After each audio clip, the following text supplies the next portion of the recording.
The Marvel Universe is anything but uniform. There's a ton of locations that are within, next to, adjacent, parallel, on top, aside, underneath, and various other prepositions. Asgard and the other 9 realms, the Crimson Cosmos, Munipur, the Negative Zone, the Dark Dimension, the Purple Dimension. But mysteriously, the Darkforce Dimension is used by a pretty large handful of characters, and very precious little is known about it. So what exactly is it? Who uses it? Does anything live there? This is everything that I can know about the Darkforce Dimension, so you can too. I'm Dan Umphin, and this is the Doomcast.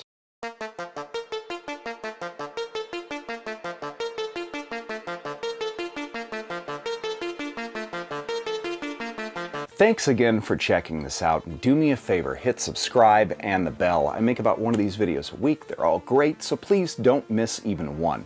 Also, huge shout out to my friends at Comic Shelf for hooking me up with this slick, graded comics travel case. It's perfect for comic book conventions, transporting loose comics or graded comics, and if you want to win one for free, stick around till the end for details. Also, huge shout out to my friend Ben Brujo for sponsoring this episode. Okay, so Darkforce Dimension is a dimension of Darkforce, which, that sounds dumb, but that's what makes it distinct from something like the Dark Dimension, or whatever.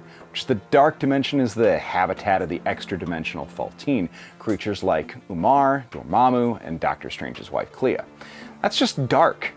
Dark Force is something else entirely. Which, that's not to say it's entirely clear what precisely Dark Force is or what specifically is in the dimension itself.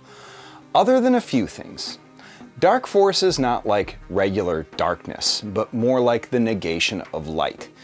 Not quite its opposite in that it's both a particle and a wave, because it's not. It's mostly maybe a particle and a gas.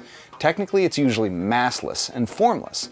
Basically, a black, massless gas, which is at least temporarily breathable, apparently, by most humans and other creatures. And there's this whole dimension of this just stuff, basically, which, like I said, is mostly empty, except for null space, which is a place within that dimension that seems to be a temporary reprieve from Dark Force itself, apparently occupied at some point in the ancient past by Skrulls for unknown reasons.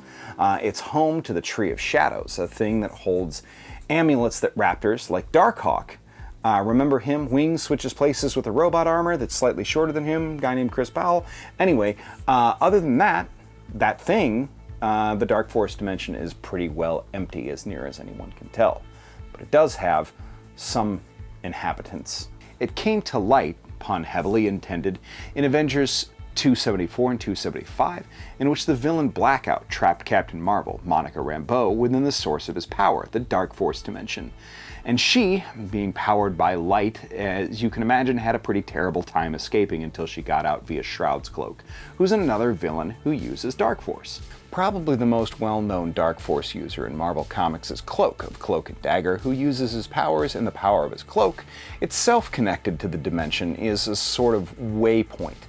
Or limbo space, although not limbo, that's its own dimension also, to transport himself or multitudes of people on different occasions through the Darkforce Dimension and then out to another point in standard 616 dimensional space. Although he is about the only person that uses Darkforce quite like that. Another character, Smuggler, used tech that's based in Darkforce, a suit that let him melt into or out of shadows, but his suit is no longer currently operating, and as far as I know, Smuggler is also not operating either. Also, can't forget Great Lakes Avengers Doorman. Damar Davis is a mutant who uses the Dark Force as a waypoint also to teleport people, but he can do one better than Cloak. By standing next to pretty much any object that has an opposite side, he can create a door through the Dark Force. His powers also include a death sense, a mild form of telepathy, but it's unclear whether or not that's related to the Dark Force as well.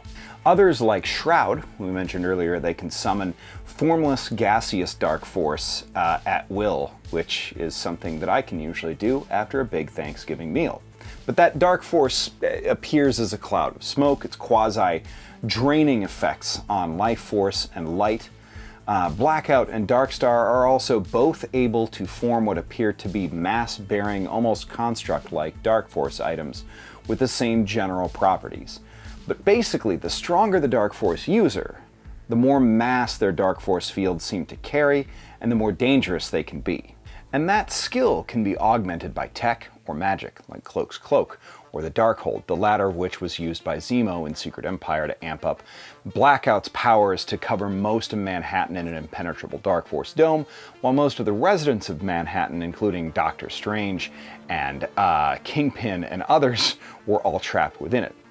Now, it doesn't seem like there's any consistent population in the Darkforce Dimension, although a few different occasions people have become trapped there, and what seems like life forms that may live within it are something not unlike what we would call demons, including a creature called the Predator that feeds off of life forces and was once connected to Cloak's Cloak itself.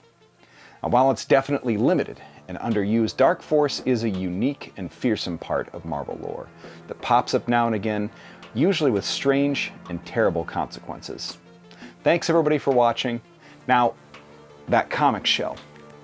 It's frankly incredible. It holds both graded and, or it will hold 14 bagged and boarded comics, or 8 top loaders. It makes it very easy to bring comics that you want to get signed, or trade, or sell to a convention, or anywhere else without fear of damage in a sleek, very heavy nylon case with pockets and pads. It's essential and made my comic going experience this year much, much smoother. Now, it normally sells for about $35 on comicshell.com, thecomicshell.com, but I've got one to give away for free as long as you want to like and comment on this video on either YouTube or Facebook this month. And at the end of the month, I'll pick a winner at random from all of the comments.